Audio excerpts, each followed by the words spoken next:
Hello and welcome to the Box Truck Empire podcast. My name is Paige Hendricks and I am your host. Today we will be meeting with a very special guest. His name is Robert Goza. He is the owner of Robot Logistics, LLC. The whole point of the podcast is to basically just help out the box truck community. The box truck community is growing rapidly. There's a lot of people getting involved. Everybody's telling their family members how much money they're making in the box truck industry. And I just think that sometimes when I get referred people to my dispatch company, I notice that a lot of people need a little bit of help. So what I'd like to do is just speak to people who are in the industry, who are working it, who are doing well, who are excelling, who are doing better than me and my fiance, and learn from them and just have them teach us all in the community some free game. So that's what we're here to do today. So Rob here is going to talk to us about how he got started in the industry, some of the things that he's been through, how it got to him to where he is. Rob is actually a really good friend of me and my fiance, Gary. We've known him for the past about 3 or 4 years now, and we kind of came up in the industry together. So we bounce ideas off of each other all the time. Whenever we have any type of issues, we call each other to see how we would handle it, and we get through things together very often. So I'm excited to have Rob here, and I'm excited to hear what he has to say. For those of you that are interested in getting into the box truck industry, check out boxtruckempire.com. On Box Truck Empire, if you go and click Get the Checklist and log in with your email, it shoots you the free checklist directly to your email. It tells you everything that you need to get started from top to bottom in the box truck industry. It gives you the link to get your MC and DOT number. It tells you where to get your ELD from. It tells you how to file your UCR and your BLC3. It tells you everything that you need to know that you may not have thought of on your own to get started in the box truck industry to make sure that you are compliant. BoxTruckEmpire.com. Again, this is a free checklist to get started in the box truck industry and build your own box truck empire. Okay, so we have Rob here with his wife, Terry. Good morning. Good morning. How are you? All right. Good. So we're going to just jump right in. Rob, I did introduce you a little bit. Okay. So if you don't mind, can you just tell us a little bit about your background, just how you grew up, how you got to where you are, things like that? Absolutely. So my name is Robert Goza. I'm an owner-operator. Name of the company is Robot Logistics. I don't think it's a company yet. I'm just an owner-operator. I want to grow it into a company. Grew up in Detroit, Michigan on the west side. Single mother, brought me up, worked. She went to work, went to school. I don't want to jump ahead, but she was like my mentor, my role model, my everything. I wish I would have took more cues from her in terms of the way I chose to live my life. I'd be in a better place, I'd be in a better position than I am now. Father, in and out, the story, the normal story of so many young black men and, growing up in the lower half of the economic scale. We have like the same story. Went to school, was able to achieve in school, did pretty good in school when I went. Went to college, wasn't my cup of tea, was drawn to the streets. Got into some trouble, again, the normal story. Went to prison. Don't want to get into what I went to prison for, but I went to prison, came home, and just tried to put my life back together. Had a couple jobs, didn't have a problem, was doing pretty good with jobs, but still had that something internal telling me that, I wanted to go out and do something. I needed to do something for myself. Always worked in the shipping industry. Wasn't always a driver. Warehouse, moved my way up to got my CDL, became a driver. And we moved a lot of inventory in the place where I worked at. And I had an opportunity to come in contact with a lot of truck drivers. And I love driving. That's my passion.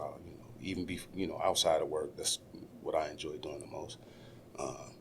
but was able to talk to a couple drivers, and it piqued my curiosity in terms of like what that industry would be like, what it would be like to be involved in that industry.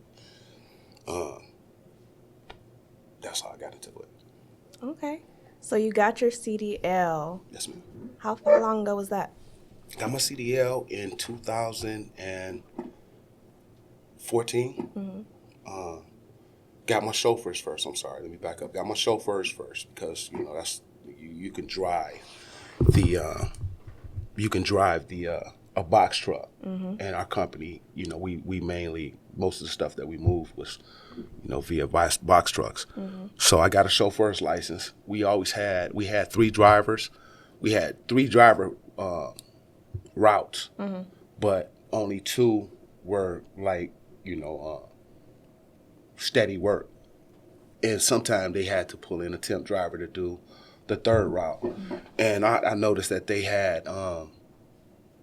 always had to, it was hit or miss whether the temp driver would show up or not. So Mm-hmm. I just cracked for that spot and started doing that when it was available. Mm-hmm.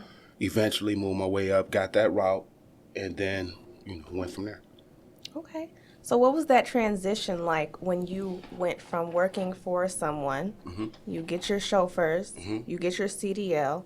How did you transition into becoming an owner-operator? Okay, so it's a funny story. When the company I was working for, I was doing everything. I was doing the stuff that people weren't willing to do. Mm-hmm. So I felt like, I should be getting paid more. I went to my supervisor. The guy that was doing almost less, well, the closest to me in my job, Mm-hmm. he was getting like $18 more than I was getting an hour. Wow. So, I went to my supervisors and I asked them, I said, listen, I just want a couple more dollars. Mm-hmm.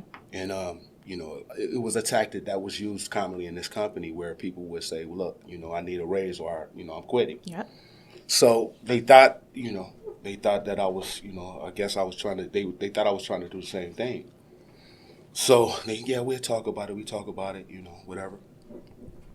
So I gave them my 2 weeks notice, and they still brushed me off. And my 2 weeks came up, and I told them I was out. I took my savings, and I went and bought a Sprinter van. Mm-hmm. And that's how I started. I started in a Sprinter van. And once they saw I was serious and they saw I had the van and everything, they came back was like, yeah, we give you the $2. But I had already invested all my savings, and I had already, flipped that switch in my head. Like, it was intimidating. Yep. But I had flipped that switch. I had talked to my wife. I had talked to, had that self-talk and said, is this something that you're willing to do? Because everything is on you now at this point. And I jumped in the van. They tried to get me back. And a funny story, if they would have gave me that couple of dollars, we probably wouldn't be having this conversation today. So I started in a Sprinter van, jumped into the industry, didn't do my due diligence as well as I would like. And that's that's the advice that I would give someone. Like, do your homework first, and understand that it's things it's things that you need to understand. Some things you need to research, but also understand there's things that you don't know. Yeah. And try to seek that out and try to figure those things out. What I did was I jumped into the industry, got the van, and had no idea how high the insurance prices were, the insurance rates were. The insurance will kill you. It's a killer. So, like I said, I had took 80% of my savings right off the bat. And, I bought a newer van. I had all kind of people coming to me trying to give me advice, telling me like, keep your job, go into it halfway, do it part-time, so on and so forth. But I have never been that type of person. I've always been on attack. I've always, when I make my mind up to do something, I always want to, go hard, and not leave myself a plan B. Mm-hmm. And I feel like, I know that doesn't work for everyone, and I would encourage everybody to evaluate their own personal circumstances. Mm-hmm. But for me, I needed to go, full blast. Yeah. So I jumped in the van. I ended up linking up with the company. It was hard, again, I didn't, this is my first foray. I knew, that if there were load boards out there, you search your loads, so on and so forth. But I didn't understand that the most important thing was the relationships. Most important. Absolutely. You have to have, it's the age old adage of, it's not what you do, it's who you know. Yep. Absolutely. So I didn't know anybody. And I was thinking, I know down the line, like I would win people over. But like initially, that initial push was hard. It was a struggle. Yep. I got into the van, and that limited, somewhat limits what you could do in the van. Definitely. In terms of like, just the simple, what you can carry. You can only carry so much. Weight the volume. Limits, dimension-wise, yep. Absolutely. So I got into the van, and I didn't. I wasn't seeing it. I wasn't seeing the success that I wanted. This was like my learning curve. This gave me an opportunity to link up with more people. This gave me an opportunity to meet more people, so on and so forth. So it benefited me in that aspect. But in terms of like, thinking that I was going to be able to, make money, and I know my circumstances is are not everyone's circumstances. Right. I know people who are doing pretty good in the van. That's what they want to do. But for me, I wasn't seeing. Again, I had no contacts, I had no relationships, so on and so forth. So I didn't know where to look. I end up meeting a guy out of Illinois, and he had a box truck in Michigan that he, his driver had quit, so on and so forth. So we basically just partnered. I ended up partnering up with him, and we ended up, splitting everything down the middle. And I did all the driving. I did everything. And, he had his hands in a couple of other different pots. He had real estate. He had a job that he was focusing on. He had a family he was trying to take care of, so on and so forth. So his even though he was a good person, I appreciate like, that experience and having that relationship. His focus wasn't the same as mine. His focus was divided. I was single-minded in terms of like, this is what I chose to do. I'm spending all my energy in trying to develop this business, this company, so on and so forth.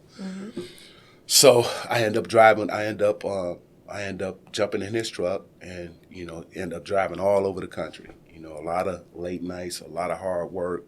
Just building those relationships, learning the business, and understanding what was necessary to hit the next step. And we end up doing that, and shortly after that, I ended up purchasing my own truck, and I've been off and running ever since. Okay. So when you got your own truck, I know you had experience on the load boards, looking for the Sprinter van, everything like that. What was that transition like? I know that Sprinter van and box truck money is two totally different ballparks. Right, whole different monster. I know that the load availability is two totally different ballparks. Absolutely. I know people look at you differently when you pull up in a box truck than a Sprinter van, and they look at you differently in a box truck and a semi. Absolutely. Yeah? So what was that like as far as, income-wise, as far as everything? The ease and transition, all that. Okay, so again, my experiences, I know it's different than a lot of other people out there. When I jumped in a box truck, when I was in the Sprinter van, I absolutely had like the numbers that I was seeing, I was totally dissatisfied with. Yeah. I wasn't hitting, I don't even want to disclose that, but it was horrible. When I got into the box truck, and again, something to note, again, because I feel like we're kind of like repeating the cycle of the rates were up. Then yes. The rates were crazy Definitely, back then. I remember.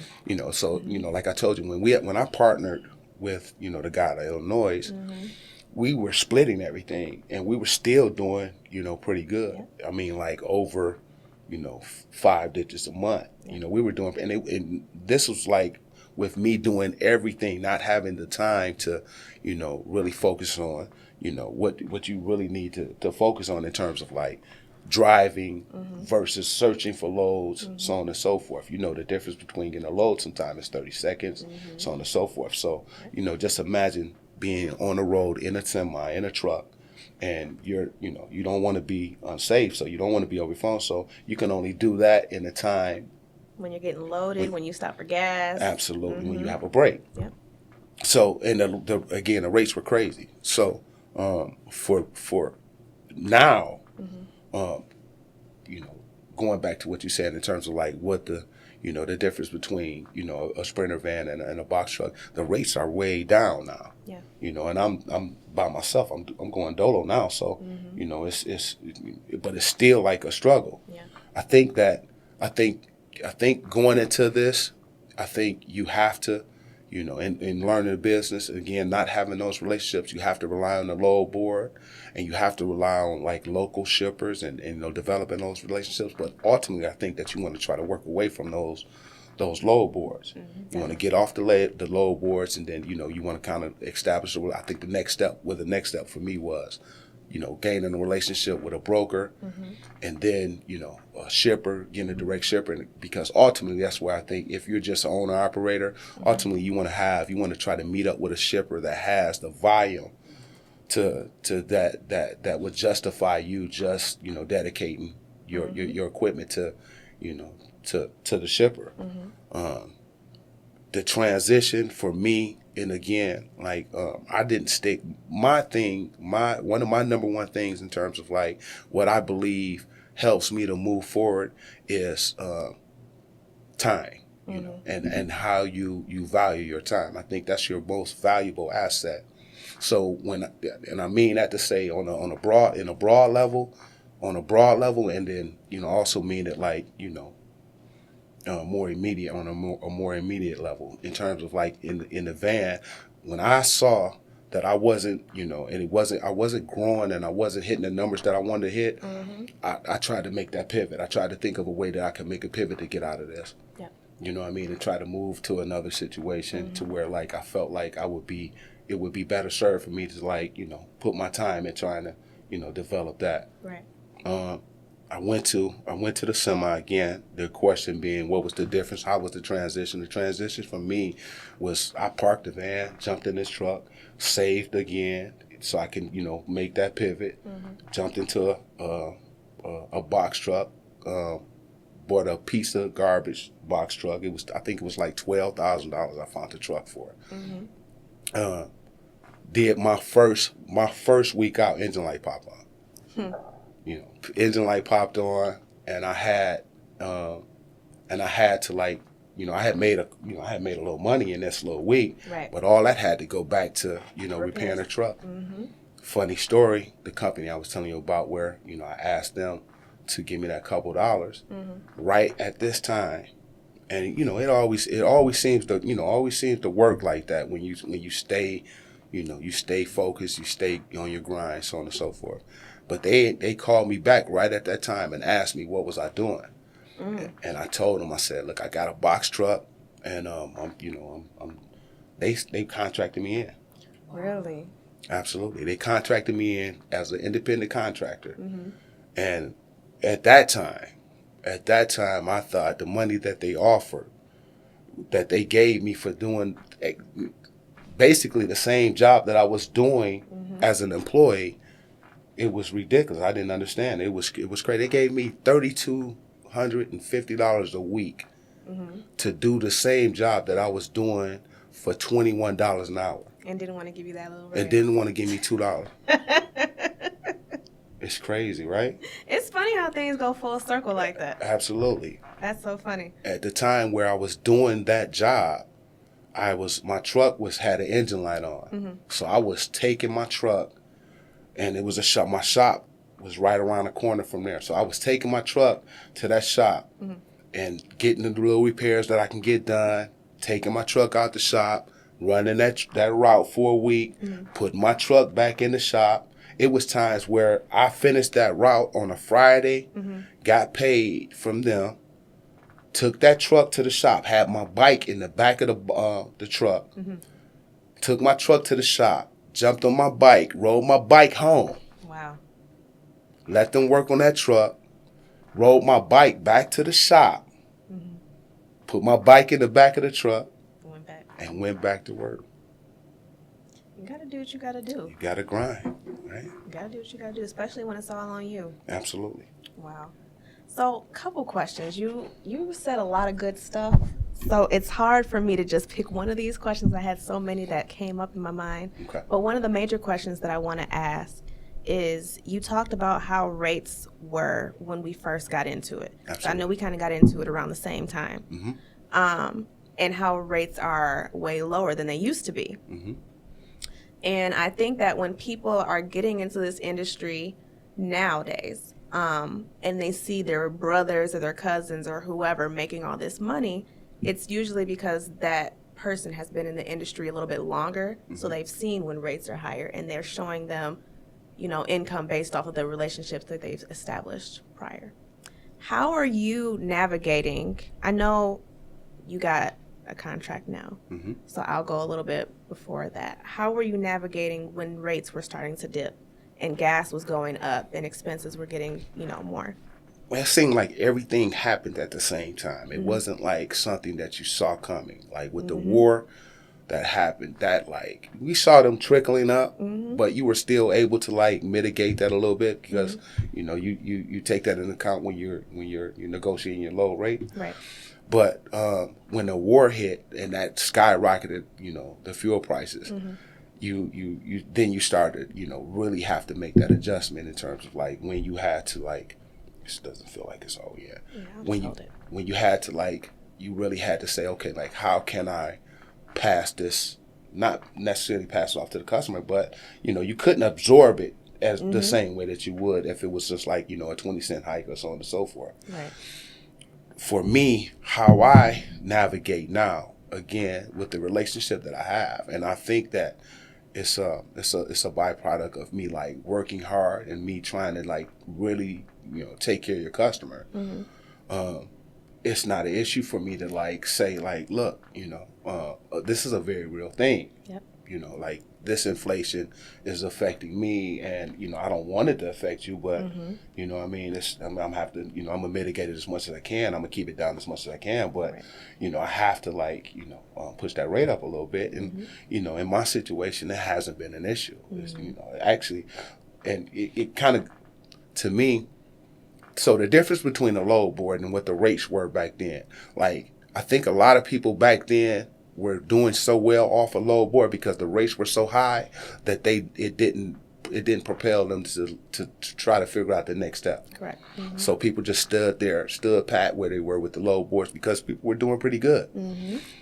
But then once this happened, I think that people saw the rates coming down. It forced people to like think like, look, all right, what can I do to stay in this industry, but still take care of my family and do what I need to do. Yep.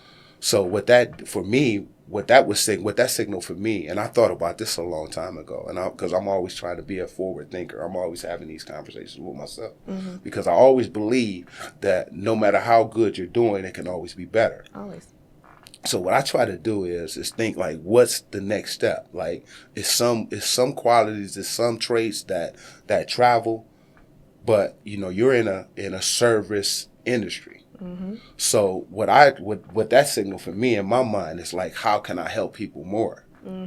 So what I try to do is like when, for example, when I'm dealing with a broker, I know a broker is sitting at their computer screen, all day wondering what's going on with this load. And like the type of things that travel is like, how can I take some of that off of them? Updates. So you update them, not just update them like when they call you or not just when I load the normal stuff, but just like, look, like I'm carrying it. And what that does in turn, I think that actually it forms a connection. It does. It forms a connection with a person, and I think that when they're thinking about like who to call and who can I rely on, so on and so forth, those type of things matter. They make a difference.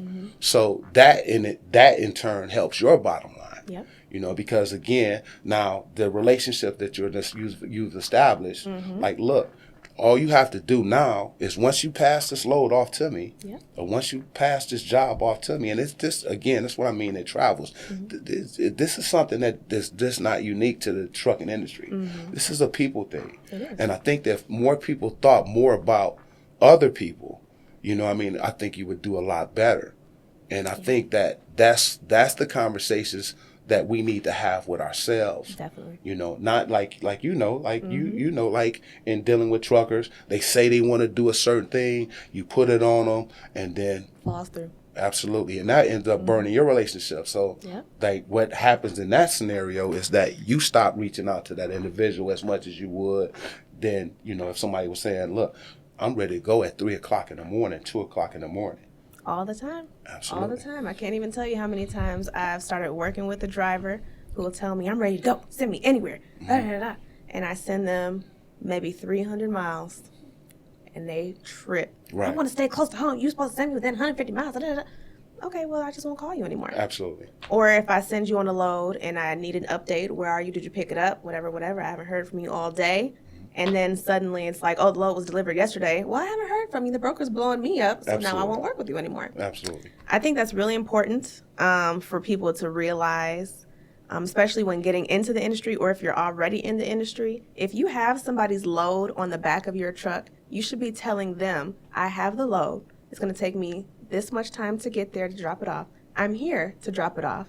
And then that way they can rely on you, like you said. Absolutely. And they know to call you first because they don't have to worry about where the load is or what's going on. Absolutely. It's so many scam brokers out here who will call and represent themselves as one company, and then they'll broker the load off to a whole different company. Absolutely. And then it's a whole situation. Right. Their brokers want to know that their load is safe with you. So I think that's an extremely important point that you brought up, because a lot of people, when they pick up a load these days, they say, okay, well, I got the load. I'm just going to let them know, you know, the load's going to get there when it gets there. Right. And that you can't do that in this industry. And that's how a lot of people ended up losing their trucks, because they're not responsible in the industry that they're into. Right. Well, we don't have that much time left. Thanks to me, right? No, it's okay. Right. But I do want to know, is there anything that you want to leave us with? I think you gave us a lot of good information so far.